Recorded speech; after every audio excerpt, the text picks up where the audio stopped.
Hello नमस्कार साथियों, स्वागत है आप सभी का एस जी गुरुकुल के इस बेहतरीन से प्लेटफॉर्म पे। कैसे हैं? उम्मीद है कि एकदम बेहतर होंगे। और आइए एक बार फिर से इतिहास की उसी श्रृंखला में एक सीरीज जिसको हमने शुरू किया है आपके एग्जाम के अकॉर्डिंग, जिसमें ये आशा है, ये उम्मीद है कि आप इस छोटे से सेशन के द्वारा अपने पेपर में आने वाले प्रश्नों को सॉल्व कर सकेंगे और आपका वक्त भी खराब ना हो, इस बात का विशेष ध्यान रखा गया है। तो चलिए आज के इस टॉपिक में हम समझ लेते हैं महाजनपदों के बारे में। हमें पता है जैसे कि क्या हुआ था, 16 महाजनपदों का उत्पत्ति हुई थी। उन 16 महाजनपदों के बारे में कौन कौन से सवाल हैं जो आपको पूछता है, उसी को एकदम क्विक रिवाइज करते हैं बेहतरीन ढंग से, ताकि इसको कम समय में सीख करके आप थोड़ा सा बेहतर प्रदर्शन कर सकें। शुरू करते हैं। महाजनपद काल क्या होता है? देखो, सबसे छोटी इकाई पहले जन थी, फिर ना, फिर जनपद हुआ, फिर महाजनपद हुआ। और उसमें क्या होता था, एक व्यक्ति जो होता है, जो होगा वो सबसे छोटा रहा होगा। आपको पता है फिर क्या होगा, परिवार होता है, परिवार में एक मुखिया होता है। वैसे ही क्या है, शुरुआत होती है कहां से? 6ठी शताब्दी ईसा पूर्व से। कहां से? 6ठी शताब्दी ईसा पूर्व से। और गंगा घाटी और मैदानी क्षेत्र में इसका उदय हुआ था। और सबसे मेन चीज क्या है इस युग की, हम कहेंगे इनका बनना क्यों शुरू हो गया, राजा जो थे शक्तिशाली होना क्यों शुरू हो गए, उसकी वजह थी कि लोहे की खोज हुई। और लोहे की खोज ने क्या करा, नगरीकरण को ला दिया। तो फिर आपको लगेगा नगरीकरण तो सिंधु घाटी सभ्यता में भी हुआ था। जी हाँ, तो हम ये भी कह सकते हैं कि ये द्वितीय नगरीकरण हुआ था। क्या था ये? सेकेंड अर्बनाइजेशन था, है ना? ध्यान रखिएगा। और लोहे की खोज ने इस युग में नगरीकरण का प्रारंभ किया। इसी कारण इसे हम क्या कहते हैं? द्वितीय नगरीकरण कहते हैं ना।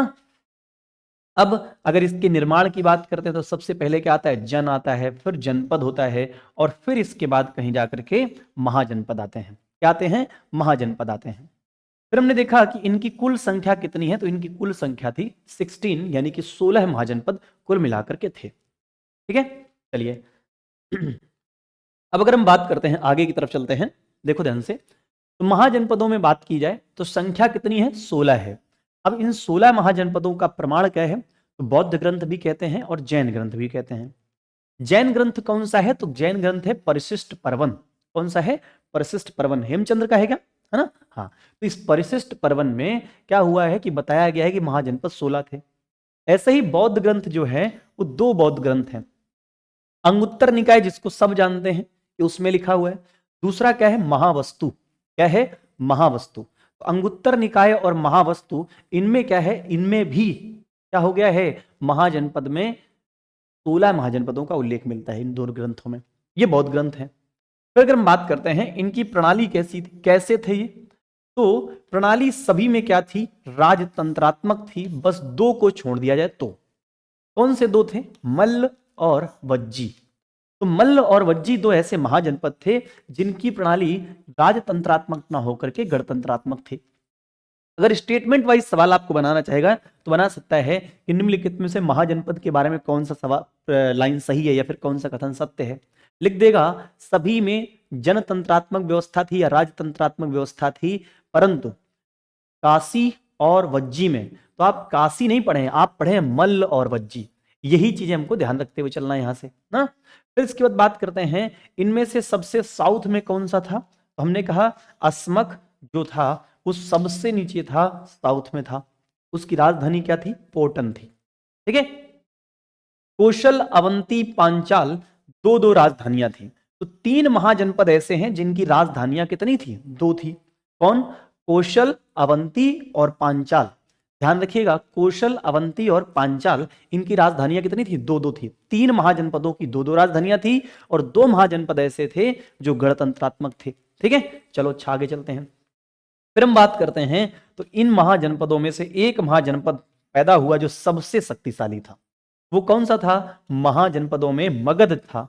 अब इसी मगध पर क्या होता है, सभी वंश आकर के क्रम से आकर गद्दी पर बैठते हैं। वही मैं आप बताऊंगा अभी आपको। हाँ? मगध के बाद दूसरा सबसे शक्तिशाली था कौन सा? वो था कौशल, फिर था काशी, फिर था अवंती। अगर आपसे पूछे कौन सबसे मजबूत था, तो यही था मगध ही। ठीक है, आगे देखो। अब अगर हम बात करते हैं आगे की तरफ, तो क्या है, अगर बात की जाए कौन कौन से महाजनपद थे तो उनको याद कैसे किया जाए। मैंने कहा कि जिनका नाम का से है उनकी संख्या 4 है। तो आप याद क्या रखेंगे, K4 याद रखेंगे।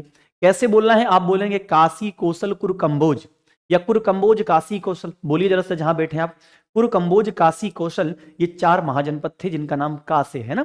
तो एक साथ याद करिए, कुर कंबोज काशी कौशल, कुर कंबोज काशी कौशल। ए से 3 थे, अवंती अस्मक और कौन सा है, अंग, अंग अवंती अस्मक, अंग अवंती अस्मक। ऐसे ही यम से 3 थे, कौन कौन है वो यम से 3, तो आप कहेंगे मल्ल मगध मत्स्य। कौन है, मल्ल मगध मत्स्य, मल्ल मगध मत्स्य।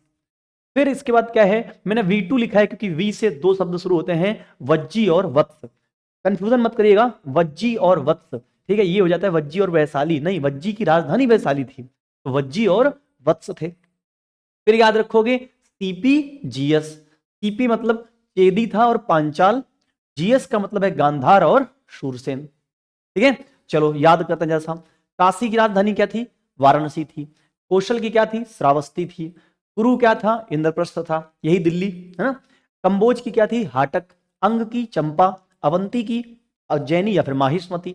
अस्मक पोटन सबसे साउथ में। मल्ल की कुशीनगर, मगध की राजगृह, मत्स्य की विराटनगर ना। हाँ, फिर इसके बाद क्या है, आप देखेंगे चेदी है, चेदी की क्या है, सोक्तिवती या सोक्तिमती। पांचाल की अहिछत्र है, गांधार की तक्षशिला है, और शूरसेन की मथुरा है।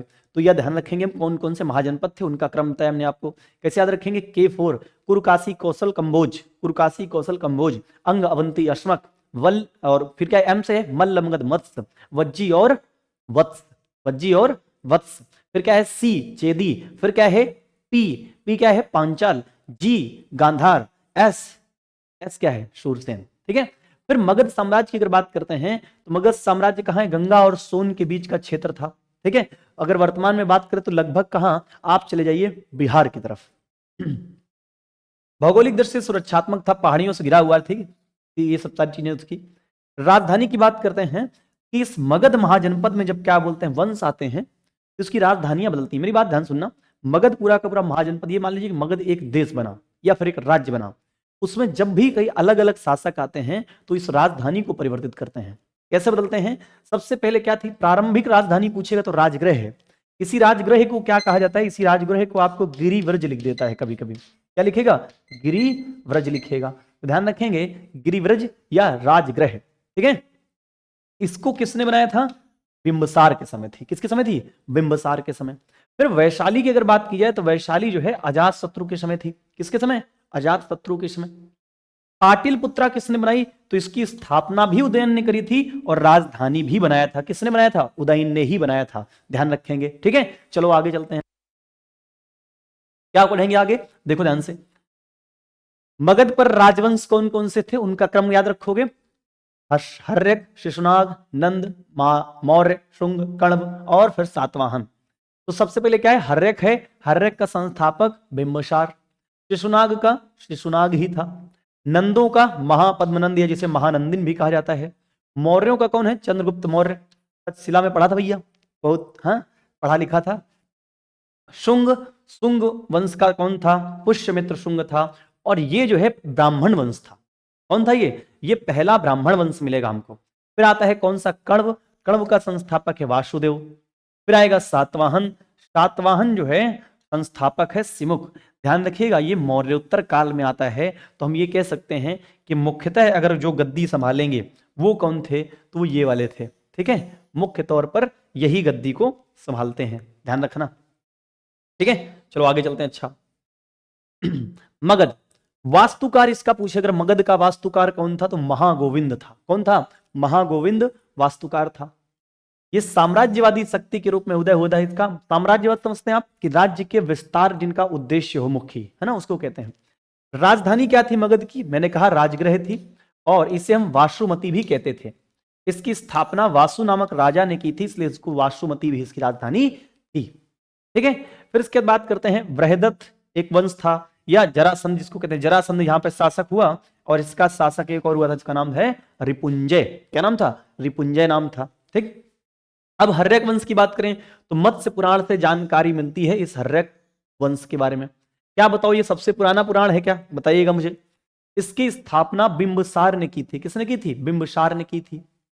बिंबसार को जैन ग्रंथों में श्रेणिक कहा गया है और पुराणों में इसे क्षेत्रोजस कहा गया है। क्या कहा जाता है? क्षेत्रोजस। तो श्रेणिक किसे कहते हैं? बिंबसार को कहते हैं। और किसमें कहते हैं? जैन ग्रंथों में।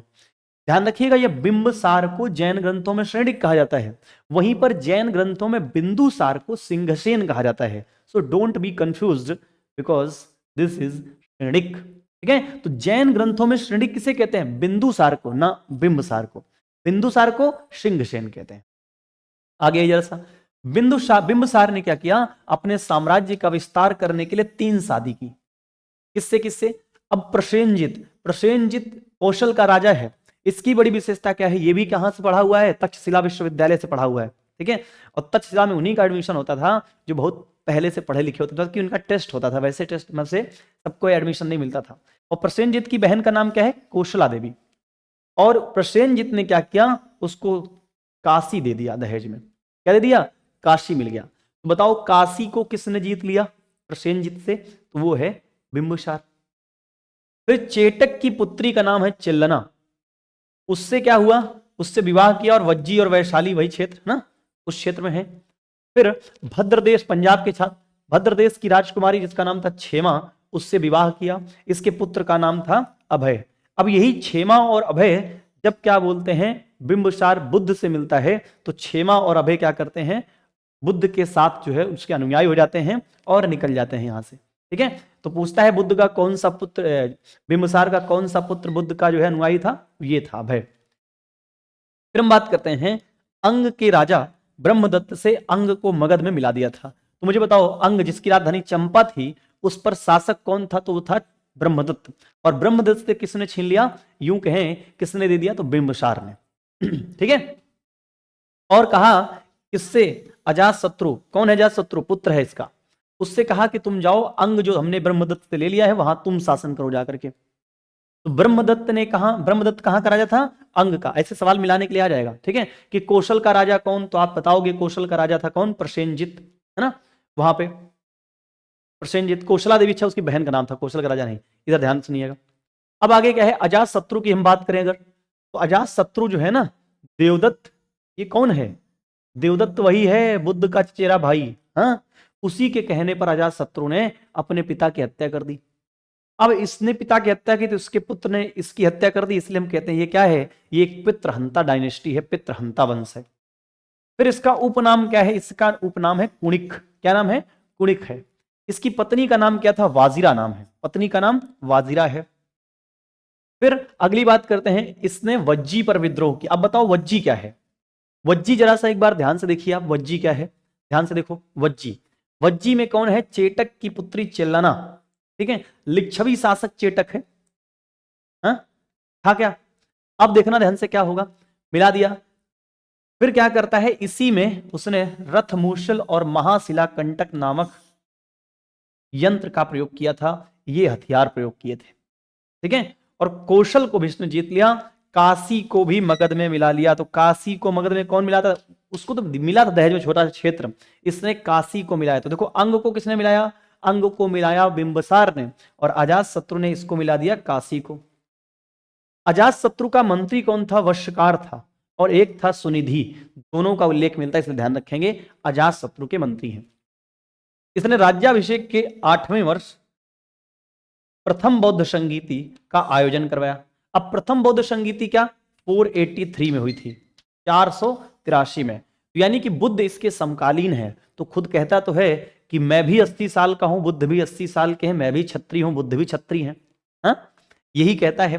तो बुद्ध, और जैसे बुद्ध की मृत्यु हुई तो इसने क्या करा? संगीति करवाई, प्रथम बौद्ध संगीति। अब प्रथम बौद्ध संगीति उसके राज्याभिषेक के 8वें वर्ष हुई थी। अब इससे कंफ्यूज मत होइएगा कि कलिंग वर्ष, कलिंग में कलिंग युद्ध किसके? अशोक के समय हुआ था, उसके राज्याभिषेक के 8वें वर्ष, है ना, 269 से 261। चलो आगे चलते हैं। फिर उसका पुत्र आया उदाइन। क्या नाम था? उदाइन। ये जैन धर्म का अनुयायी था। किसका अनुयायी था? जैन धर्म का। अजात शत्रु की इसने हत्या करी। अब इसीलिए क्या कहते हैं, पितृहंता वंश हो गया है। गंगा और सोन नदियों के संगम पर पाटिलपुत्र, यानी जिसका पहले नाम क्या था? कुसुमपुर, वो बसाया। और उसी पाटिलपुत्र को जब शेरशाह सूरी आता है तो उसे पटना बना देता है। क्या बना देता है? पटना बना देता है। उदयन की हत्या शिशुनाग ने की। ठीक है, किसने करी? शिशुनाग ने। लेकिन अगर कभी ये पूछे कि उसने पाटलिपुत्र की स्थापना कब करी थी, तो पाटलिपुत्र की स्थापना करी थी शासन के चौथे वर्ष की थी। कब की थी? अपने शासन सत्ता में आने के चौथे वर्ष। अगर हम बात करते हैं जब शिशुनाग आया गद्दी पर तो क्या कंडीशन थी? इसने अपनी राजधानी वैशाली को बनाया। किसको बनाया? वैशाली को। जरा ध्यान से देखें एक बार। मैंने कहा था कि सब अपनी अपनी राजधानी बदल देंगे, तो क्या है, पहले क्या थी? राजगृह। अजात शत्रु ने कहा राजधानी कर दी थी? वैशाली, और उसने भी वैशाली ही रखा। ठीक है। पाटलिपुत्र किसने बनाया था? पाटलिपुत्र बनाया था उदयन ने। मतलब वैशाली किसने किया था? अजात शत्रु ने। और फिर से उसको पाटलिपुत्र किसने किया? तो आप कहेंगे वो कर दिया था किसने? उदयन ने। लेकिन जब उदयन को मारा किसने? उदयन को मार दिया है पुष्यमित्र शुंग ने, नहीं, शिशुनाग ने। ठीक है। तो उसने क्या करा? उसने कहा कि अब हम राजधानी बनाएंगे किसको? फिर से एक बार वैशाली को। बात समझ में आई होगी। संस्थापक शिशुनाग है। ये जनता द्वारा निर्वाचित पहला ऐतिहासिक राजा है। बहुत इंपॉर्टेंट पॉइंट है। जनता द्वारा निर्वाचित पहला ऐतिहासिक राजा कौन? शिशुनाग है। ठीक है। अवंती वत्स कौशांबी अवंती वर्धन को हराकर इसने अपने बस में कर लिया। तो किसको किसको? अवंती को, वत्स को और कौशांबी को। अवंती, वत्स, कौशांबी, है ना। चलो आगे चलते हैं। फिर हम बात करते हैं उसके पहले इस वंश में, शिशुनाग वंश में एक शासक हुआ कालाशोक। इसे हम कहते हैं काक वर्ण, इसी का उपनाम था। इसने क्या करा? द्वितीय बौद्ध संगीति का आयोजन करवाया। कौन सी बौद्ध संगीति? द्वितीय बौद्ध संगीति का आयोजन करवाया। अध्यक्ष कौन है इसका? शाबक मीर है। ठीक है। पहले का कौन था? महाकश्यप था। इसका अंतिम शासक इस वंश का कौन था? नंदीवर्धन था। कौन था? नंदीवर्धन। इसी नंदीवर्धन की हत्या किसने कर दी? महानंदिन ने। ये जिसे हम कहते हैं महापद्म नंद कहते हैं, उसने इसकी हत्या कर दी। क्या होता है? नंद वंश की यहीं से शुरुआत हो जाती है। मतलब संस्थापक कौन होगा? महापद्म नंद होगा। इसे ही हम महानंदिन कहते हैं। पाणिनि इसके मित्र थे, और पाणिनि ने कौन सी पुस्तक लिखी? अष्टाध्यायी। तो इससे कभी कभी क्या होता है कि हमको सजाने के लिए आता है क्रम की कौन किसके बाद आया। तो देखो ये क्या है? पाणिनि है। पाणिनि बहुत पहले है किससे? कौटिल्य से। तो पाणिनि ने क्या किया था? अष्टाध्यायी लिखा था। ठीक है। इसका उपनाम क्या है? उपनाम है सर्वछत्रांतक। क्या है? सर्वछत्रांतक। या फिर इसी को कहते हैं भार्गवा, इसी को कहते हैं एकराट, इसी को कहते हैं एक छत्र, इसी को कहते हैं द्वितीय परशुराम। ठीक है। उपनाम एक और इसका मिलता है उग्रसेन। ये उग्रसेन है, ये सिंहसेन है। फर्क है दोनों में, सब में बताता चल रहा हूं, ध्यान रखिएगा। नंदवंश, तो भैया यही नंदवंश में पढ़ रहे हैं। इसमें कुल 9 शासक हुए हैं। कितने शासक हुए हैं? 9 शासक हुए हैं। अंतिम शासक कौन है? अंतिम शासक है घनानंद। कौन है? घनानंद। इसी घनानंद को किसने हराया था? तो आप कहेंगे घनानंद को हरा दिया था चंद्रगुप्त मौर्य ने, with the help of Kautilya, Chanakya, Vishnugupta. हाँ, आगे जरा सा क्या होता है? घनानंद है। घनानंद सिकंदर का समकालीन है। किसका समकालीन है? सिकंदर का। इसके दरबार में चाणक्य रहता था, इसके घनानंद के दरबार में, और इसको उसने क्या कर दिया? बेइज्जती कर दी। बेइज्जती का बदला लेने के लिए चाणक्य निकलते हैं, और चाणक्य ने कहा कि मैं अपनी शिखा, अपनी चोटी तब बांधूंगा जब तुम्हारे साम्राज्य को उखाड़ करके फेंक दूंगा। आपने ये कहानियां सुनी होंगी। घनानंद का उपनाम क्या है? घनानंद को अग्रमीज कहते हैं यूनानी लोग। इसको सेनिया भी कहा जाता है। बहुत खूंखार शासक था ये, मान लीजिए आप। ठीक है। घनानंद बहुत ज्यादा था। ये अंतिम शासक है और जैन अनुयायी है। क्या है? जैन अनुयायी है। कहते हैं कथा सरित सागर में कहा गया कि इसके साम्राज्य में इसके पास जो है 9 करोड़ स्वर्ण मुद्राएं थी। बहुत अमीर शासक था। ऐसा ही नहीं, हाँ, क्या था? बहुत अमीर था ये। अन्य शासकों की अगर बात करते हैं इसी घनानंद के यानी कि नंद वंश में, तो जैसे राष्ट्रपाल था, दस सिद्धक था, कैवर्त था, घनानंद था। तो कभी कभी पूछ लेता है कि इनमें से कौन सा शासक नंद वंश का है, तो ये ध्यान रखेंगे आप। ठीक है। इसकी हत्या मौर्य शासक चंद्रगुप्त मौर्य द्वारा की गई, मैंने बताया अभी आपको। तो यहीं से वंश समाप्त हो जाता है। और एक बात बताइए कि इसके ये कहां मिलता है? कथा सरित सागर। कथा सरित सागर किसने लिखा है? सोमदेव ने लिखा है। किसने लिखा है? सोमदेव ने लिखा है। किसने लिखा? सोमदेव ने लिखा। उसमें क्या कहा कि 9 करोड़ स्वर्ण मुद्राएं थी इसके पास। और दीपवंश और महावंश जो कि बौद्ध ग्रंथ हैं, इन बौद्ध ग्रंथों से क्या जानकारी मिलती कि उसने गंगा में गुफा बनवाई थी और वहीं पर जो है राशि छुपा के रख दी थी। समझ रहे हो? हाँ, ये कौन है? ये है आपका घनानंद। ठीक है। तो यहां तक हमने देख लिया है कि इसके बारे में हमने देखा मगध पर बैठे हुए शासकों के बारे में। तो ऐसे ही फिर मिलेंगे एक छोटी सी क्लास में जिसमें कम समय में आपको सारा कुछ मैं रिवाइज करा दूं। मिलते हैं दोस्त अपनी अगली क्लास में। Take care, bye bye.